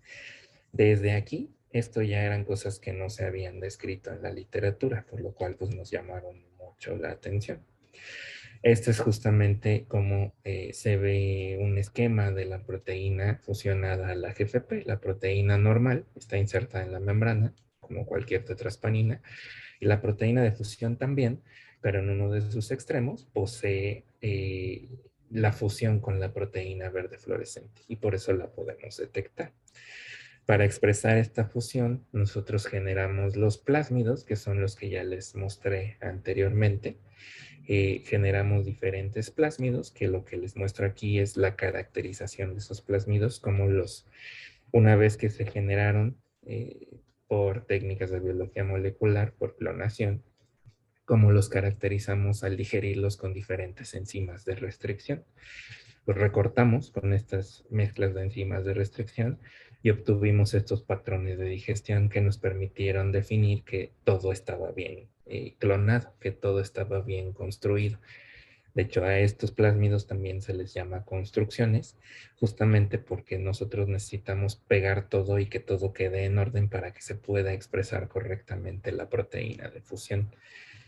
Nosotros verificamos esto para que no hubiera ningún problema a la hora de expresar la proteína y también medimos fuimos a ver a estas células que transfectamos con estos plásmidos al citómetro de flujo, que son gráficas como las que ya les mostré, en donde veíamos la fluorescencia de la GFP como una medida indirecta de la expresión de la tetraspanina 33. Si nosotros medimos la cantidad de esta molécula, pues vamos a tener una cantidad proporcional de moléculas de tetraspanina 33 y es lo que les puedo enseñar por acá. Estas células las empezamos a analizar por muchos lados, les empezamos a hacer prácticamente lo que se nos ocurría y esto pues era muy sencillo gracias a que podíamos identificar a la proteína fácilmente gracias a la proteína verde fluorescente. En muchas de nuestras fotos, en el microscopio, lo que observábamos es que la proteína se concentraba en estructuras membranosas internas de la célula. Estas en particular se semejaban mucho a pequeñas vesículas y eso es algo que también les muestro una diapositiva más adelante porque encontramos que nuestra tetraspanina 33 se asociaba a vesículas tanto internas como externas. También era algo que no estaba descrito y que ahorita les explico por qué podría ser relevante. Cosas más simples, simplemente, valga la redundancia, fue la descripción de dónde se encontraba expresándose la proteína, con diferentes marcadores, por ejemplo, de retículo o de aparato de Golgi, identificamos que la molécula pues estaba o no presente en cada uno de esos organelos membranosos. Respecto a las vesículas que les mencionaba, la encontramos en esas fotos de microscopía confocal al interior de la célula, pero al analizar fotos que hicimos con microscopía electrónica de este tipo, que es microscopía electrónica de barrido, podíamos encontrar también que las células que sobreexpresaban a nuestra molécula generaban un montón de vesículas extracelulares, no así las normales. Eso además de la deformación evidente de su membrana. La cantidad de vesículas que secretaban estas células sobreexpresando tetraspanina la cuantificamos y en todos los casos siempre fue mucho mayor a las células control, por lo cual pues empezamos a analizar un poco más a estas estructuras. Las cuantificamos incluso por tamaño, tanto por microscopía como por otras técnicas, microscopía, en este caso electrónica, que es esto que les muestro acá. Esta es una foto de las vesículas purificadas a partir de células control o a partir de células sobreexpresando la tetraspanina 33. Pusimos prácticamente la misma cantidad de células y en las mismas condiciones, y como pueden ver en todas nuestras fotos siempre obteníamos esto, muchas más vesículas en aquellas células que sobreexpresaban tetraspanina 33. Lo más importante es que al purificar a esas vesículas mediante diferentes técnicas, podíamos encontrar también la presencia de la tetraspanina 33 en ellas. Entonces pudimos definir que esta molécula estaba asociándose a esas vesículas extracelulares de forma preferencial. Y esto justamente lo hicimos mediante ensayos de Western blot. ¿Por qué es importante esto? Porque muchas de estas vesículas extracelulares en la actualidad cobran mucha importancia. Particularmente las más famosas, que son los exosomas, si alguna vez han escuchado de ellos, son vesículas extracelulares, porque son elementos que permiten comunicación entre células. Pueden contener algunas moléculas en su interior o sobre su membrana, como las tetraspaninas, y justamente tetraspanina 33 era una molécula que no había sido descrita en este tipo de vesículas. Estas vesículas están implicadas en cuestiones tan relevantes como, por ejemplo, el cáncer y la transformación celular. De ahí que nosotros estuviéramos tan interesados en ellas. Y bueno, cosas que se veían en el microscopio con mucha facilidad eran esas estructuras que ya les dije, microvellosidades. Las describimos con el microscopio confocal, las describimos con el microscopio electrónico, en este caso de transmisión. Purificamos esas microvellosidades porque son estructuras que se pueden desprender fácilmente de la célula en forma mecánica. Las purificamos por centrifugación y definimos su estructura al hacer Western blot para diferentes elementos que podrían estar asociados a ellas. Como pueden ver, la tetraspanina 33 era un elemento que preferencialmente se localizaba en las microvellosidades más allá del resto de la célula, y otros elementos asociados al citoesqueleto de la misma. De hecho, empezamos a pensar que directamente la tetraspanina podría estar interaccionando, esta es la tetraspanina fusionada GFP, con el citoesqueleto, y eso lo verificamos, por ejemplo, con esta microscopía confocal, en donde podemos ver cómo se combina la marca del citoesqueleto de actina con la marca de la tetraspanina, generando este color amarillo, que es lo que se llama merch, al hacer esta microscopía confocal. Como justamente estábamos tratando de asociar esto con alguna función relevante asociada a enfermedades, lo que fuimos y lo que pensamos después de ver que estaba tan asociada a cuestiones de la membrana plasmática, empezamos a hipotetizar que a lo mejor la molécula podría estar implicada en elementos como la migración celular. Estas células, acuérdense que son derivadas de células B, las células Raji, pero al ser una línea celular inmortal, eso quiere decir que se obtuvieron originalmente de un tumor humano, un linfoma. Entonces son células de cáncer. Muy probablemente estas células tengan capacidades diferentes a las células normales debido a esa transformación maligna, ¿sí? Y la tetraspanina pudiera estar implicada justamente en ese proceso de transformación hacia una célula tumoral. Uno de los elementos que tiene que adquirir una célula para volverse cancerosa es precisamente cambios en su citoesqueleto o en su capacidad migratoria. Y como eso era algo que estábamos viendo ya con todo lo que les mostré anteriormente, pues decidimos evaluar. Una de las primeras cosas que evaluamos en nuestras células fue que tanto se pegaban a algunas superficies, su capacidad de adhesión. Y para ello evaluamos la expresión de moléculas de adhesión. Esto lo hicimos también por citometría de flujo. Aquí están los histogramas que ya les expliqué, pero vámonos a las gráficas que son más fáciles de entender. CD29 y CD18 son subunidades de integrinas, que son moléculas de adhesión firme. Como pueden ver, las células que sobreexpresan tetraspanina tienen una menor expresión de estas subunidades de integrina. Eso nos hizo pensar que a lo mejor tenían problemas de adhesión y efectivamente así fue. Hicimos un ensayo de adhesión a diferentes elementos de matriz extracelular como laminina y fibronectina. Polilisina solo es un control, pero encontramos que había una diferencia significativa en la adhesión de las células que sobreexpresaban tetraspanina 33 con respecto a controles. Se adhieren menos firmemente. Y eso era debido a los defectos en la expresión de integrinas. ¿Cómo podía estar esto relacionado con tetraspanina?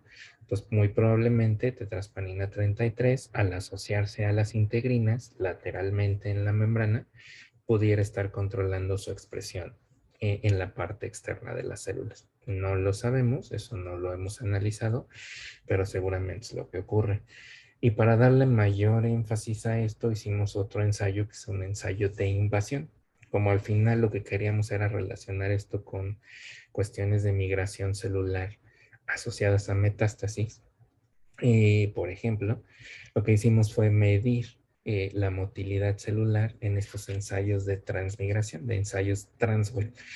Lo que se hace en este tipo de ensayos es poner a las células en cultivo en una placa de Petri, en una placa en general, pero separando a las células del medio, de un medio que contiene algún agente atrayente de las células, al ponerlas en estas camaritas internas. En esas camaritas internas, en la parte de abajo, son porosas y ustedes pueden colocarles en esa parte de abajo, donde tienen los poros, la matriz extracelular que a ustedes se les ocurra. Nosotros colocamos una cosa que se llama matrigel, que es una combinación de diferentes matrices extracelulares que supuestamente tiene una composición muy similar a la membrana basal de los tejidos. Entonces, ese tipo de ensayos se utilizan para determinar, por ejemplo, si una célula se vuelve metastásica, ¿sí?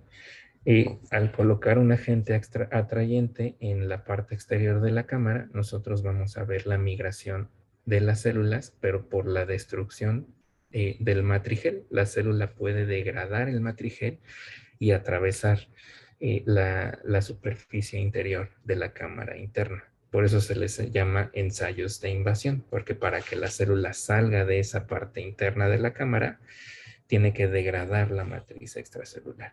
Y eso lo hacen muy bien las células cancerosas metastásicas. Cuando nosotros analizamos los resultados de esto, nos dimos cuenta de que nuestras células que sobreexpresaban a la tetraspanina tenían una capacidad invasiva mucho mayor. Y eso en respuesta a un estímulo de esta quimiosina, CCL21. Las quimiosinas son citocinas que atraen a las células y, por ejemplo, están implicadas en los procesos metastásicos, ¿sí? Entonces, justamente al estimularlas con esta quimiosina, nos dimos cuenta que nuestras células tenían una capacidad tremenda tanto para degradar la matriz extracelular como para migrar. Entonces, pues eso iba muy de la mano con esta propiedad que tienen de no pegarse tan fácilmente. Como no se pegan tan fácilmente a superficies, tienen una mayor capacidad de motilidad, se mueven más rápido, ¿sí? Entonces, todo esto pues nos apuntaba que efectivamente nuestra proteína podría estar implicada en estos procesos de migración celular. Medimos otra cosa, algo que también son capaces de hacer las células B, que es la fagocitosis o la endocitosis de partículas. Lo que hicimos fue darles de comer, literalmente les dimos de comer bacterias que estaban marcadas con colorantes fluorescentes. Inicialmente utilizamos bacterias de Escherichia coli porque era lo más sencillo y ya lo teníamos aquí en el laboratorio, que expresaban una proteína fluorescente, la proteína roja fluorescente. Entonces pudimos hacer ensayos en donde pudimos contar el número de bacterias que estas células B se estaban tragando, ¿sí? Las células B, a pesar de que son leucocitos, no tienen una capacidad fagocítica tan grande como, por ejemplo, un macrófago, ¿sí? Pero la tienen y se pueden tragar las cosas. De hecho, se ha descrito que hay células B que son reservorios de bacterias como salmonela, ¿sí? Y eso es porque se tragan a la salmonela y la mantienen en su interior. Y de esa forma salmonela sobrevive en el interior de las células B y puede propagarse después a otras células. Entonces nuestras células B comen a estas bacterias, en este caso Escherichia coli, y como pueden ver, las células control tragan muchas más bacterias que aquellas células que sobreexpresan tetraspanina 33. Esto lo medimos y si obtuvimos la misma información, nuestras células con sobreexpresión de la molécula tragan menos. Y después ya nada más lo corroboramos con otra bacteria marcada de otra forma. Como pueden ver aquí, hay muchas bacterias que ni siquiera se ven adentro, se ven por fuera, pero pegadas a estas células. Para eliminar esa problemática, utilizamos una bacteria que únicamente es fluorescente cuando se encuentra en el citoplasma de la célula que se la tragó. Esa bacteria está marcada con un colorante que se llama pH rodo y que, como el nombre les sugiere, únicamente va a florecer en pHs ácidos, que es el que se encuentra en el interior de estas vesículas que se forman para tragarse a las bacterias, en estos endosomas, ¿sí? Como pueden ver, los resultados pues, corroboran lo que ya habíamos visto, que nuestras células con sobreexpresión tragan menos, ¿sí? Tienen una capacidad fagocítica disminuida.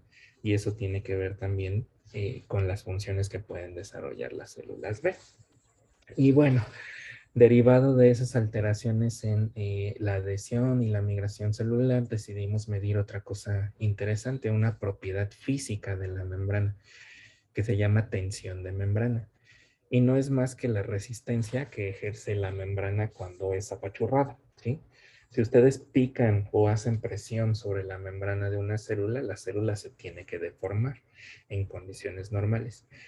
Pero hay algunas proteínas o el propio citoesqueleto de la célula pueden afectar la plasticidad de la membrana plasmática. Nosotros queríamos saber si la tetraspanina afectaba esa plasticidad y esa deformabilidad de la membrana. Para ello utilizamos un microscopio un poco raro que se llama microscopio de fuerza atómica y es un microscopio que no utiliza lentes, no utiliza luz. Lo que hace ese microscopio es generar, sí, una imagen tridimensional como las que ven aquí, pero lo hace escaneando la superficie que está midiendo con una aguja. Es una aguja que va picando la superficie y que cuando detecta algo se frena y la fuerza que ejerce esa superficie en contra de la aguja se mide. Entonces nos genera reconstrucciones tridimensionales de una superficie, pero también nos mide la resistencia de esa superficie.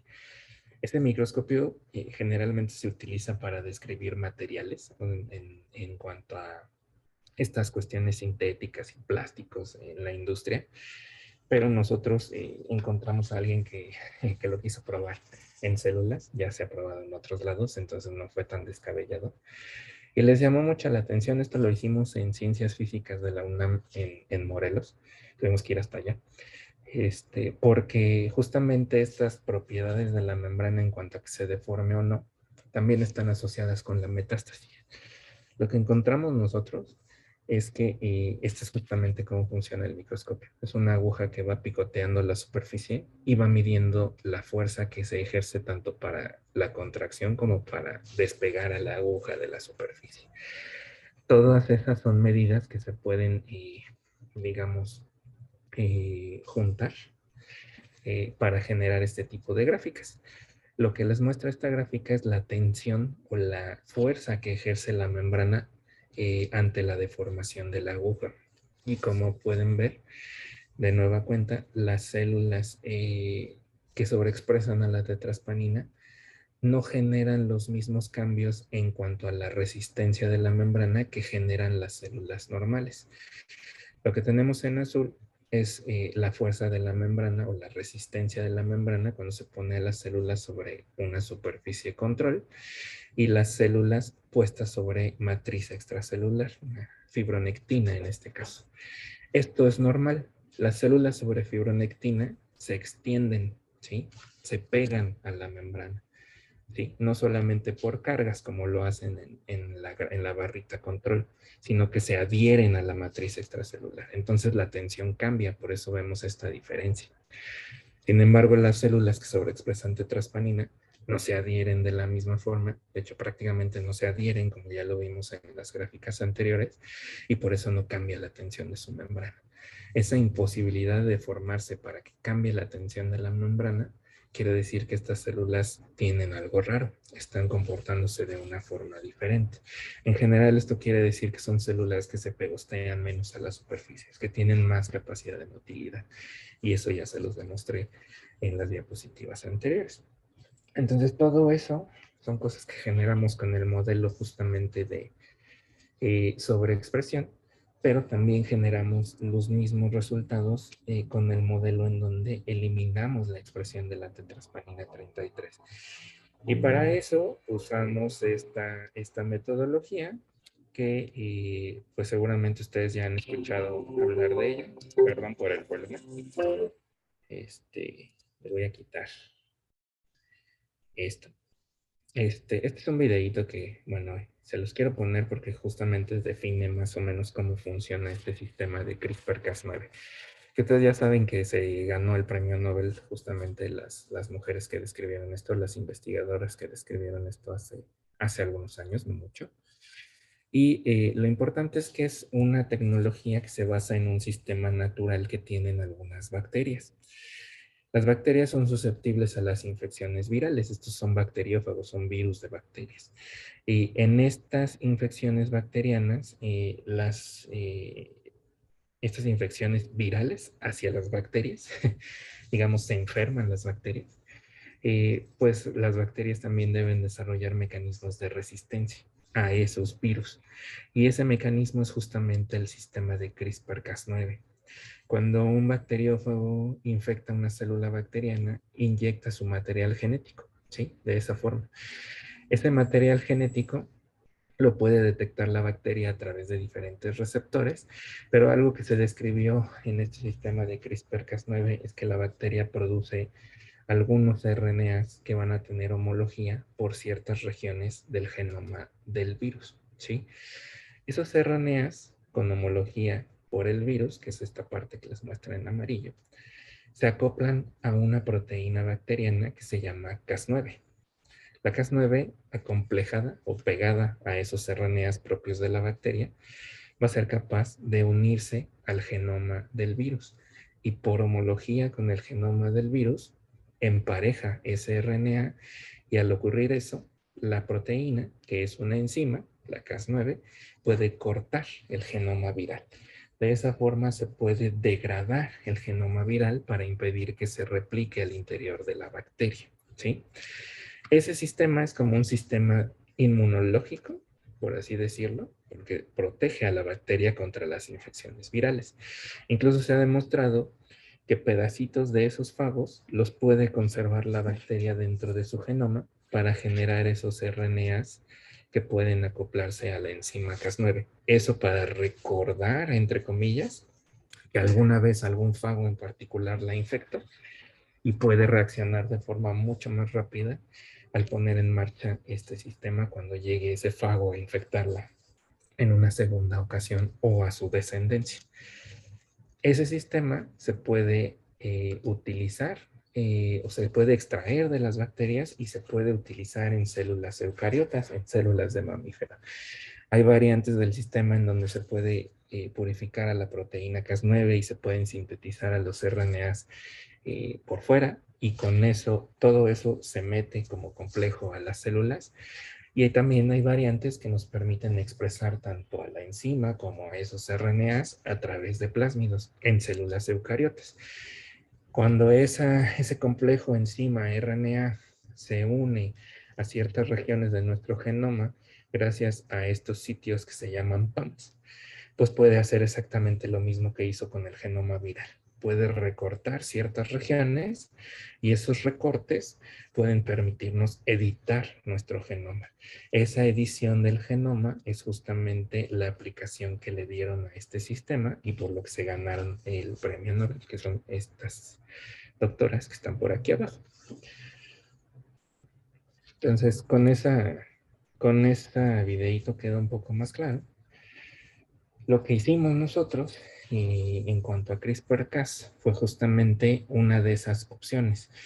Acuérdense que les dije, podemos meter directamente la proteína, la enzima purificada con el RNA, se pueden transfectar a las células con la enzima, eso no es tan común, pero se puede hacer. O se puede utilizar un plásmido que exprese los elementos que codifican para la enzima y para los RNAs que van a permitir la formación de este complejo, del complejo CRISPR-Cas, ¿sí?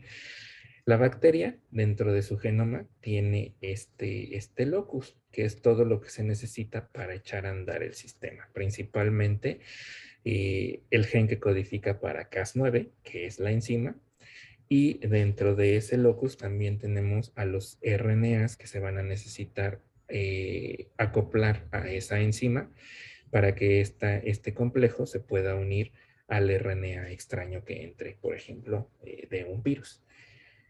En nuestras manos, lo que se hizo fue construir un vector que tiene este nombre, PSP-Cas9, el cual dentro de su estructura va a poder codificar para la Cas9 bacteriana, y también para RNAs que van a funcionar como guía. Esos RNAs se van a poder pegar por homología a ciertas regiones de nuestro genoma de células eucariotas para que pueda actuar la Cas9. Esos RNAs guía que están codificados dentro de los plásmidos, nosotros los tenemos que diseñar, y ese es el trabajo que se hizo aquí en el laboratorio.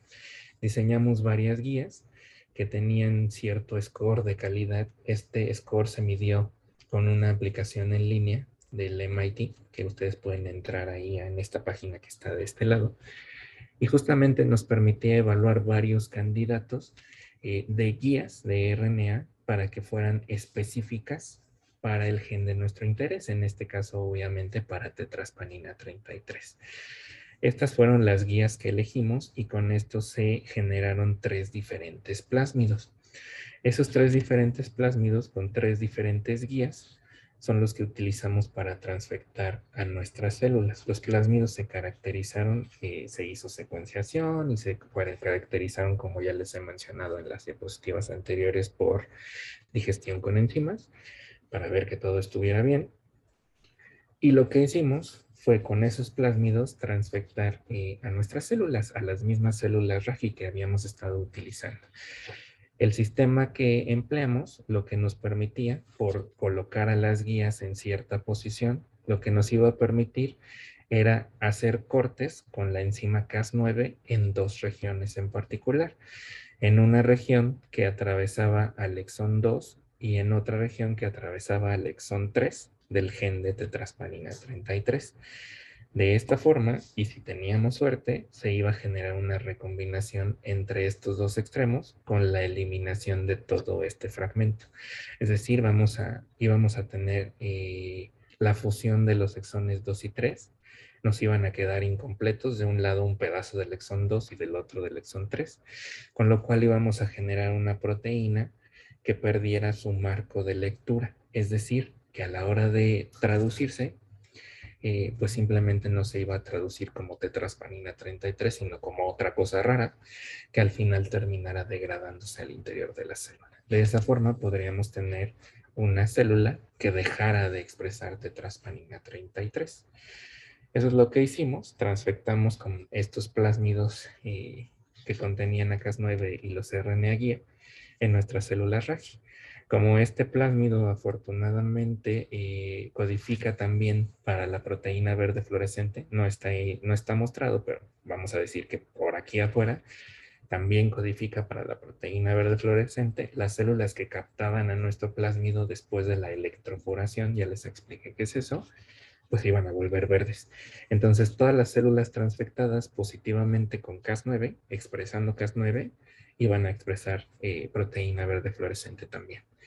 Estas células las separamos por citometría de flujo. El citómetro nos permite separar a las células fluorescentes de aquellas que no lo hacen, y las aislamos. Y a estas células las pusimos en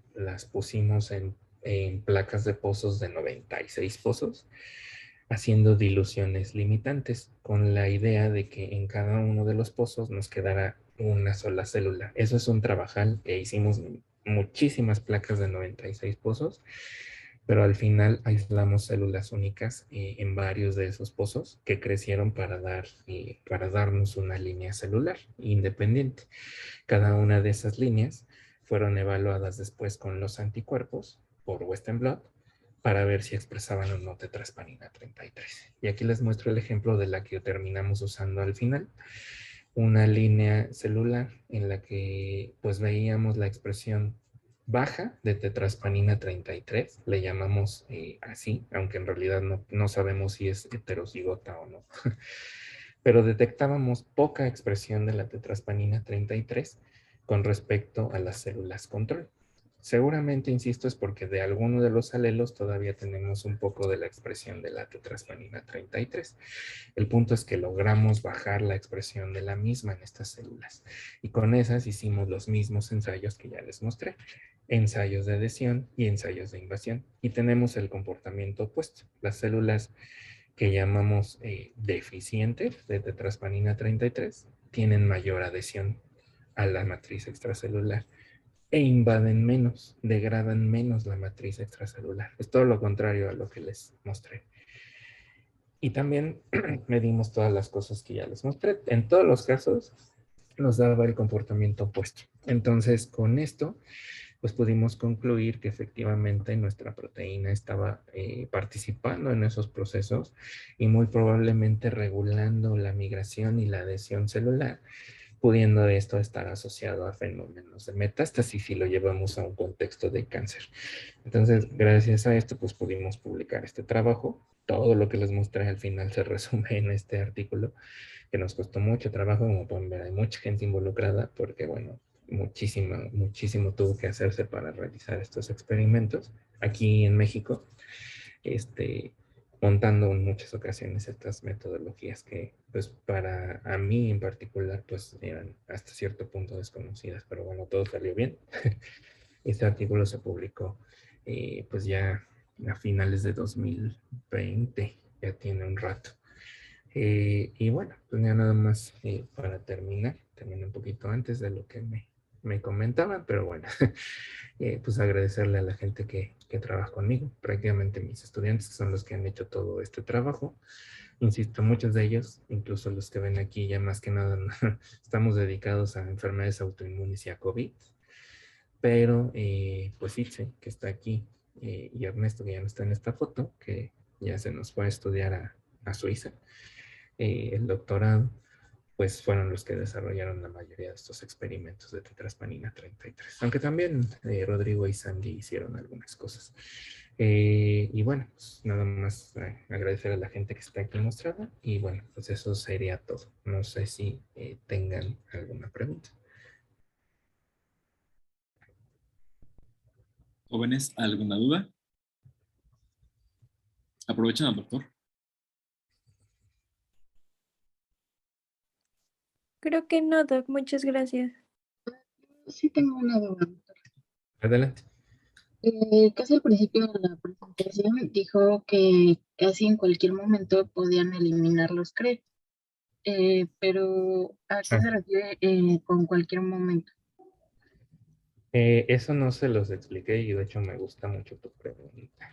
En este sistema en particular para este ratón, lo que se hizo una vez que se introdujo este cassette que expresa la recombinasa CRE fue inducir la eliminación de este fragmento porque este cassette se clonó bajo el control de un promotor tejido específico, ¿sí? Es lo que dice aquí. Curiosamente, se utilizó un promotor de un gen que no está ahí, pero se sacó el promotor de ese gen, y ese gen es específico de testículo, ¿sí? Si ustedes colocan un gen bajo el control de un promotor tejido específico, ese gen solamente se va a poder expresar en ese tejido en particular.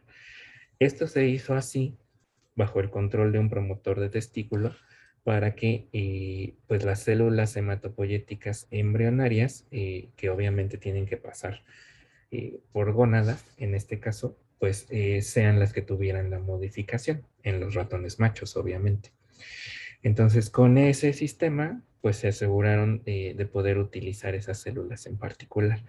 Ustedes pueden hacer esto para colocar, digamos, o para permitir la expresión de cualquier gen en particular, no solamente la recombinasa CRE, sino el gen que se les ocurra a ustedes, bajo el control de cualquier promotor en particular.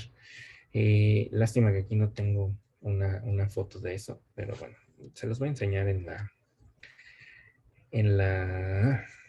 mi explorador. A ver si voy a cambiar de pantalla, ¿eh? Un segundito. Ya pueden ver mi escritorio, ¿verdad? No se fijen en toda mi basura. Pero, No, no se ve nada, no se preocupe, ok. doctor. Ahí ven el explorador. Sí, doctor. Perfecto. Entonces, un ejemplo de eso, de poner genes bajo el control de un promotor, es un animal transgénico que también es parecido a los ratones knockout, porque lo que se hace es modificar células de esos animales genéticamente para permitir una expresión de cosas que normalmente el animal no haría. El ejemplo es este, es un ratón que se le llama Brainbow, y como pueden ver, pues el nombre pues justamente está implicado en lo que pueden observar en ese ratón. En ese ratón, me dio risa el ratón que sale acá, pero bueno. En ese ratón lo que se hizo es colocar los genes de diferentes combinaciones de proteínas fluorescentes bajo el control de un promotor que es exclusivo de tejido nervioso central. Entonces las neuronas de tejido nervioso central de ese ratón expresan una combinación diferente porque se da al azar la expresión de esas proteínas y ustedes pueden ver que cada neurona tiene un color diferente. Entonces pueden rastrear incluso a las neuronas con todas sus prolongaciones, dendritas y axones y demás en el tejido de diferente color. Y es un sistema que utilizan pues los neurobiólogos para hacer diferentes caracterizaciones de estas neuronas en particular. Entonces se ve muy bonito, obviamente, como lo pueden ver. Pero incluso ese sistema se ha copiado para otro tipo de tejidos.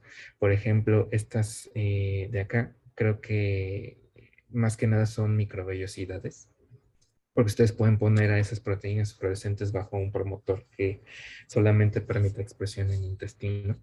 Y hay una variante que nosotros usamos, ojalá yo la hubiera usado, pero bueno, se utiliza en el sistema inmune, que se llama confeti.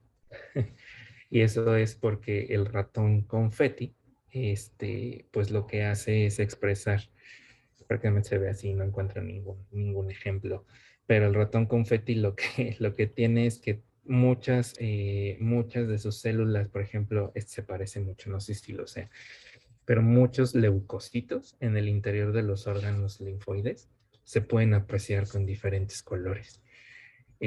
Porque ustedes colocan la expresión de las proteínas fluorescentes bajo el control de un promotor que únicamente se expresa en células B o en células T o dendríticas o lo que ustedes quieran, ¿sí? Por eso se llama confeti, porque ven un montón de puntitos, no como acá que ven a las neuronas, ¿sale?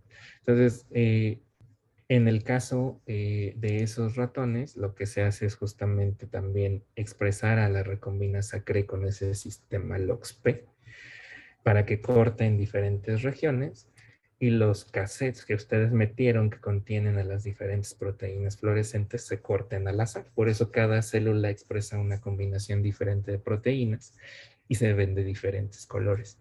Entonces es un ejemplo muy bonito de cómo ese sistema de modificación de genes pues les puede permitir generar un modelo de estudio para algo muy, muy visual. Pero en el caso de los ratones knockout, pues prácticamente funciona para eliminar pedazos de esos genes. ¿Sale? Jóvenes, ¿alguna otra duda?